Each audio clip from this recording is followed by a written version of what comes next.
National social media Patel Prahlad भाई कि रूस और यूक्रेन एक लंबे समय से आपस में उलझे हुए हैं और इसी उलझाहट में आज का दिन बेहद खास हो गया है। रूस पर अब तक के इतिहास से मतलब है कि रूस यूक्रेन वॉर जब से शुरू हुआ है तब का सबसे भीषण हमला हुआ है। रूस पर यूक्रेन के इस हमले ने रूस के लगभग 4 एयरबेस उड़ा दिए हैं और 40 एयरक्राफ्ट तबाह कर दिए हैं, ऐसी सुर्खियां फिलहाल निकल कर आ रही हैं। रूस की इतनी बड़ी सुरक्षा एजेंसी के बारे में हम कहते हैं कि इनके पास S-400 है, 300 है, 500 है, वो सब क्या कर रहे थे? आपको याद होगा जेलेंस्की जब ट्रंप से मिले थे तब उन्होंने ट्रंप से यही कहा था कि आपकी हमें जरूरत है, अगर आप चाहते हैं कि आपके लिए हमें कुछ नेगोशिएशंस में डील देनी पड़े तो हम देंगे। और हुआ भी यही। जेलेंस्की और ट्रंप के बीच में जब नेगोशिएशंस हुए, ट्रंप इनके साथ निकल कर आए। आपको हो सकता है एक पल के लिए यह लगे कि ट्रंप ने आते ही काम करवा दिया। जी नहीं, मैं पहले ही कहानी का सार दे देता हूं और वो ये है कि इन महाशय ने 1.5 साल पहले आज के हमले की ट्रेनिंग की हुई थी, या 1.5 साल पहले आज के हमले की तैयारी की थी, और तब से ये लगातार चल रहा था। आप पूछेंगे ऐसा हुआ क्या है? तो आइए कुछ तस्वीरों से दिखाता हूं। आपके सामने ये कुछ तस्वीरें हैं जो इस समय आपको धुआं के रूप में दिखाई दे रही हैं। ये कुछ हेडलाइंस हैं जो बता रही हैं कि लगभग रूस को $2 बिलियन से भी ज्यादा, लगभग 17,000 करोड़ रुपए से भी ज्यादा का नुकसान हो चुका है। ये सभी हेडलाइंस हैं जिसमें यूक्रेन के द्वारा यहां पर किए गए ड्रोन हमले की बात है। आपके दिमाग में प्रश्न आएगा, ऐसा कैसा ड्रोन हमला कर दिया इन्होंने जिसकी वजह से ये सारी चीजें हो रही हैं? तो आइए मैं आपके सामने कुछ तस्वीरें दिखाता हूं, उससे आप अंदाजा लगाएंगे कि यह हमला कैसा था। यहां पर आप तस्वीरों को और गहराई से देखेंगे तो आप पाएंगे कि यह कोई फाइटर जेट है। इस फाइटर जेट के ऊपर से ड्रोन उड़कर जाता है और उड़कर के उस ड्रोन ने इस तरह से उड़ते हुए फाइटर जेट को निशाना बनाना शुरू किया। तरीका क्या रखा इन्होंने जिसकी वजह से पूरी दुनिया सरप्राइज्ड है? वो तरीका ये था कि ये फाइटर जेट के ऊपर जाकर के ड्रोन खुद से एक गोला लेके गया, वहीं गोला फेंका और खुद तबाह हो गया। अब आप पूछेंगे कितने ड्रोन थे, कहां कहां फेंक दिए? कहा जा रहा है कि यूक्रेन की सीमा से रूस के अंदर 1800 किलोमीटर तक, कुछ अखबार तो यह कवर कर रहे हैं कि बॉर्डर से 4000 किलोमीटर की दूरी तक भी एयरबेस को निशाना बनाया गया है। फिर दूसरा सवाल बनेगा कि इतना दूर तक अगर निशाना बना रहा है तो यहां तक ड्रोन पहुंच कैसे गया? भाई बड़ा लॉजिकल सा सवाल है कि रूस और यूक्रेन की सीमा में यूक्रेन के पास ऐसा सामर्थ्य नहीं था कि वो अंदर घुस के हमला कर सके। ऐसे में इसने ड्रोन का सहारा लिया। लेकिन ड्रोन सीमा से 1800 किलोमीटर दूर कैसे जा सकता है? जैसे अभी भारत पाकिस्तान का जब कॉन्फ्लिक्ट हुआ था उस समय पर पाकिस्तानी ड्रोन भारत में आ रहे थे बॉर्डर से उड़ करके, और हम उनको वहीं के वहीं उड़ा दे रहे थे। ऐसे में बड़ा सवाल यह है कि ऐसे कौन से ड्रोन आ गए जो 1800 किलोमीटर तक चल जा रहे हैं? चैनल पर नए हैं तो चैनल को सब्सक्राइब। इतने छोटे छोटे से ड्रोन उड़ाए थे, इतने छोटे से ड्रोन 1800 किलोमीटर तक जा नहीं सकते, तो फिर क्या था? इन्होंने भाई साहब तगड़ा कमाल किया। इन्होंने ये किया कि ट्रकों में भर के ड्रोन भेजे। ट्रकों में ड्रोन गए, उन ट्रकों के ड्रोन जो भर के गए थे वो ऊपर से छत खुल करके उसमें से ड्रोन निकले और निकल करके पूरी तरह जाकर के जहाजों पर गिरना शुरू कर दिए। अब आप पूछेंगे तो कोई फिल्मी सीन सा लग रहा है। बिल्कुल फिल्मी सीन है जिसको देखकर एक पल के लिए संभवतः आप लोग यकीन ना करें कि बॉर्डर से इतना दूर ओलन्या, इवानोना, डायागिलोव और बेलाया, ये बेलाया तो 4000 किलोमीटर दूर तक बताया जा रहा है यूक्रेन की सीमा से। इन सीमाओं तक जाकर के ये फाइटर जेट्स के ऊपर फटे थे। ठीक है, यहां पर तस्वीरें कुछ इस तरह से निकल कर आ रही हैं कि यूक्रेन से मतलब जो नजदीक थे और दूर तक भी थे, तो दूर तक इन्होंने 4000 किलोमीटर तक मार की है। ये कुछ डेटा निकल कर आ रहा है। अब आपके सामने कुछ वीडियो दिखाता हूं मैं। यहां पर कुछ ऐसा हो रहा है, ये ड्रोन उड़ रहा है, यहां पर ये फाइटर जेट खड़ा है। असल में ये जो फाइटर जेट है ना, ये फाइटर जेट ना होकर बॉम्बर है। बॉम्बर से मतलब है ये बॉम्ब गिराने के काम आता था यूक्रेन के ऊपर। रूस इन्हीं बॉम्बर से जाकर यूक्रेन पर बॉम्ब गिराता था। इसने इन बॉम्बरों को ही उड़ा दिया। अब आप पूछेंगे कि भाई ऐसे बॉम्बर उड़ाने की खबर कितनी बड़ी खबर हो सकती है, मतलब कैसे कौन से वाले बॉम्बर मार गिराए जो हवाई जहाज थे?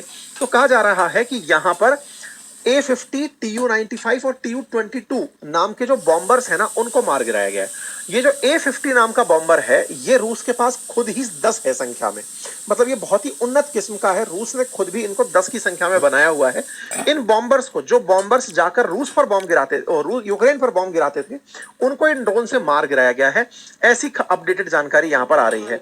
आपके सामने यहां पर कुछ इस तरह की तस्वीरें आ रही हैं। अब आपके दिमाग में बहुत सारे प्रश्न खड़े हो गए होंगे।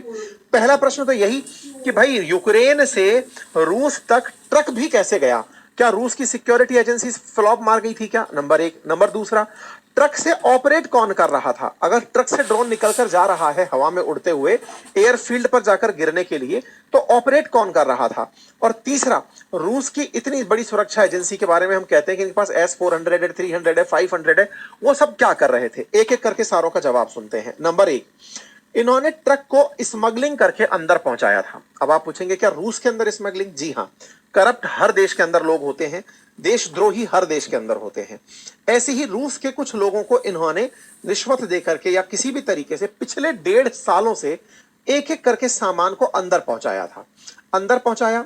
नंबर दूसरा काम, ट्रकों को इस प्रकार से सिखाया गया था कि यहां से उड़ने वाले ड्रोन पूरी तरह आर्टिफिशियल इंटेलिजेंस से निकलकर जा रहे थे। ये सारे के सारे ड्रोन दूर से ऑर्डर पा रहे थे, इनको ऑर्डर दिया जा रहा था। इनको अगर कोई चेक करता तो ट्रक के अंदर ही इन्हें फ्लैट बॉक्सेस में भरकर रखा हुआ था।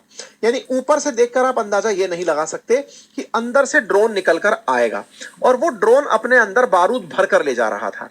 तो स्मगलिंग करके अंदर तक ट्रकों को पहुंचाया, ट्रकों से ड्रोन निकल करके एआई टेक्नोलॉजी के माध्यम से, आर्टिफिशियल इंटेलिजेंस के माध्यम से जाकर के बेसिस को नुकसान पहुंचाई। तीसरा सबसे जो इंपॉर्टेंट पार्ट है वो ये कि उन ट्रकों का क्या हुआ? वो ट्रक आत्मघाती ट्रक थे। आत्मघाती से मतलब इनके ड्रोन निकले, उसके बाद खुद से खुद को आग लगा लिए और ट्रक वहीं की वहीं स्वाहा हो गए। तो आज मैं आपको वो तस्वीरें भी दिखाऊंगा जहां पर ट्रक तबाह हुए दिख रहे हैं। तो देखो, ये तो सारे बॉम्बर्स में आग लगती हुई है। किसी भी देश के लिए, विशेष रूप से रूस जैसे देश के लिए, जो दुनिया में इस बात के लिए अपनी पहचान बनाता है कि उसकी खुफिया एजेंसी सबसे ज्यादा तेज है। नंबर दूसरा, क्योंकि पुतिन खुद खुफिया सर्विसेज में नौकरी कर चुके हैं। दूसरा, उनका इंटरनल डिफेंस सिस्टम बहुत मजबूत है, ड्रोन हमलों को वो काउंटर कर सकते हैं। सोचिए, एयरबेस के बाहर ले जाकर ट्रक खड़ा किया गया, ट्रक से ड्रोन निकलकर गया और एयरबेस के अंदर जाकर के बमगोले फोड़ दिया। यह दुनिया के लिए एक बहुत बड़ी चिंता का विषय भी बन चुका है। जेलेंस्की खुद इस मिशन को लंबे समय से ऑर्गेनाइज कर रहे थे। अब देखिए, मतलब इसकी पूरी प्लानिंग जेलेंस्की के द्वारा की जा रही थी। यहां पर ये ट्रक की तस्वीरें दिखाई गई हैं। ट्रक के अंदर का भाव कुछ इस तरह से है। आप ट्रक में जब अंदर घुसेंगे तो आपको ये केवल और केवल अंदर से खाली ट्रक दिखेगा। उसमें कुछ इस तरह के बॉक्सेस लगे हुए हैं। इन बॉक्सेस के ऊपर से ढक्कन हटता है और उनके अंदर इस तरह से ड्रम रखे मिलते हैं। ये जो यहां से ऊपर के स्लाइड्स हटने वाली चीज भी थी, ये हटने वाला जो काम है ये भी मोबाइल ऑपरेटेड था, दूर से ऑपरेट किया जा रहा था। यहां से ये खुलते और इनमें से ड्रोन निकलते। आप विचार करिए कितने किलोमीटर दूर से यूक्रेन इन कठिन परिस्थितियों में भी इस पूरी घटना को अंजाम देने का ट्राई कर रहा था। मतलब आज 1800 किलोमीटर दूर ऑपरेशन हुआ है, इसकी तैयारियां 1.5 साल से चल रही थी। इसका मतलब इस पूरे कार्यक्रम को उन्होंने बड़े ही गुप्त रूप से किया। रूसी सेना इस बात को नहीं पहचान पाई। इंटरेस्टिंग बात यह भी थी कि यहां पर ट्रक को इस तरह से डिजाइन किया हुआ था कि अगर आप अनवांटेड हैं या फिर आपको नहीं चाहते थे इस ट्रक में होना, ट्रक को ये लगा कि कुछ संदिग्ध है, तो ये खुद से ड्रोन रखे रखे पे मर जा रहा था। तो इस तरह से इस ड्रोन ने कारनामे किए। ये ड्रोन के आप नंबर्स देख सकते हैं, किस तरह से ड्रोन भर भर के यहां पर पहुंचाए गए। ये वो ट्रक्स हैं जो खड़े कर दिए गए थे। इन्हीं ट्रक्स में से इस तरह से सामान निकल निकल करके उड़ करके बॉम्बर्स, देखिए ये एक ट्रक है, ट्रक में से ये ड्रोन निकला और ये जाकर के बगल में तो आग लगा आया ही था, अब कहीं और गया है और कहीं जाकर के आग लगाएगा। अब आप पूछेंगे क्या लोग देख नहीं रहे थे क्या कि ये क्या हो रहा है, किस तरह से हो रहा है? बिल्कुल देख रहे थे। इस तरह से यहां पर चीजें निकल कर आ रही हैं। ये तस्वीरें हैं आपके सामने। और इस हमले में जो बेलाया नामक एयरबेस है जो बहुत दूर था, वहां पर A-50 नाम का रेयर विमान खड़ा था जिसको इन्होंने मार गिराया है। और यूक्रेन ने बकायदा साफ कहा है कि अगर रूस नहीं रुकता है तो हम ऐसे हमले और ज्यादा करेंगे। ठीक है, इस तरह के हमले करके बकायदा इन्होंने अपनी तरफ से चीजों को डिक्लेयर कर दिया। यहां पर आप लाइव तस्वीरें देखिए। हो सकता है YouTube थोड़ी देर बाद इस वीडियो को पूरी तरह से चलने से रोक दे, लेकिन घटना हुई है तो आप देख लीजिए, बाद में देखा जाएगा जो भी होगा। इधर देखिए, ये यहां पर ये गया और ये आदमी आपको दिखाई दे रहा है, ये रहा, और ये अंदर घुसा और घुसते ही ये ब्लास्ट हो गया। ये देखिए, ये आदमी इस ड्रोन वाले कमरे में घुस रहा है, ट्रक में घुस रहा है और ये ब्लास्ट हो गया। ठीक है साहब, इस तरह से बढ़िया यहां पर आप देख सकते हैं कि कैसे बहुत बुद्धिमानी से इन लोगों ने दूर से ही ये सारा AI ऑपरेटेड तरीके से काम किया था। इस ऑपरेशन का नाम वेब रखा था। अब सवाल है, ये कारनामा करने वाला व्यक्ति कौन है? तो ये जो वेब नाम का ऑपरेशन दिया गया है, ये यूक्रेन का एक SBU यूनिट है, उसके चीफ हैं वसील मौलिक नामक व्यक्ति के द्वारा इस काम को अंजाम दिया गया है। फिर यूक्रेन की तरफ से एक और तस्वीर आती है जिसमें मतलब रूस के अंदर एक ऐसा ब्रिज है जो कि जोड़ता है यूक्रेन के अंदर जो क्रीमिया वाला रीजन था जिसको कब्जा कर लिया था रूस ने, उसको कनेक्ट करने वाले ब्रिज को इन्होंने दिखाया है कि अगला टारगेट हमारा क्या है। हालांकि ये केवल फैकोलॉजी है, अब तो कुछ नहीं हो पाएगा ऐसा। इन्होंने जो करना था वो काम कर दिया। यूक्रेन के लोग मजे ले रहे हैं कि आपके पास इतने करोड़ों के हवाई जहाज थे, हमारे कुछ डोंट ट्रेड अलोन के ड्रोन्स ने जाकर के उन्हें मिटा दिया है। इस तरह से इस समय मजाक चल रही है। लोग कह रहे हैं कि यूक्रेन का एयरक्राफ्ट कैरियर बना एक ट्रक जिसने पूरी तरह से एयरक्राफ्ट को मार गिराया है। ठीक है साहब, ये तस्वीरें हैं और इस तरह से सब लोग सब तरफ से चर्चाएं कर रहे हैं। तो अब बात आती है कि क्या यूक्रेन के समर्थन में ट्रंप थे क्या जब ये घटना हो रही थी?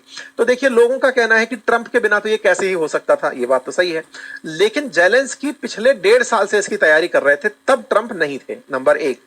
नंबर दूसरा, अगर इस बात की कानो कान किसी को खबर लग जाती तो रूस इस काम को नहीं होने देता, अपने अंदर सघन जांच बिठा देता। इसलिए इसे टॉप सीक्रेट मिशन रखा गया। तो अमेरिका से इस बारे में पूछा गया, ट्रंप के एडमिनिस्ट्रेशन से पूछा गया कि क्या आपको इसकी जानकारी थी? उन्होंने साफ साफ इनकार कर दिया है, हमें इस घटना की जानकारी नहीं थी। वहीं यूक्रेन से पूछा जा रहा है, उन्होंने कहा था हमने बताया था। अब देखना होगा कि ट्रंप इस बात से इनकार करके यूक्रेन पर आगे आने वाले समय में जो कहर बरपने वाला है उससे अपने आप को दूर रख पाएंगे या नहीं, ये देखने का विषय होगा। तो कुल मिलाकर के ये सारी कहानी है। अपडेट मैंने पूरी तरह से आपको दे दिया है। अब जानकारी के रूप में अपडेट देंगे जब पुतिन यूक्रेन के ऊपर कोई बदले की कार्रवाई करेंगे। पुतिन को इतना उकसाया जो जा रहा है, हो सकता है कि इस उकसावे की कार्रवाई में यूक्रेन का बहुत ज्यादा नुकसान हो जाए। रूस का नुकसान मॉनेटरी ज्यादा हुआ है, वो बाकी सब चीजें डेवलप कर लेगा, लेकिन भविष्य में रूस के कारण जो यूक्रेन का नुकसान होगा उसके लिए पूरी दुनिया के अंदर फिर से हू एंड क्राई देखने को मिल सकती है। फिलहाल के लिए खबरें आ रही हैं कि पुतिन की तरफ से, यानी कि रूस की तरफ से बैलिस्टिक मिसाइल्स यूक्रेन के अंदर चला दी गई हैं। उसके बारे में ज्यादा कुछ नहीं कहा जा सकता। एग्जीक्यूशन के बाद में अब आगे क्या होगा, जैसे भी कुछ अपडेट आते हैं मैं आप लोगों के सामने रखता हूं।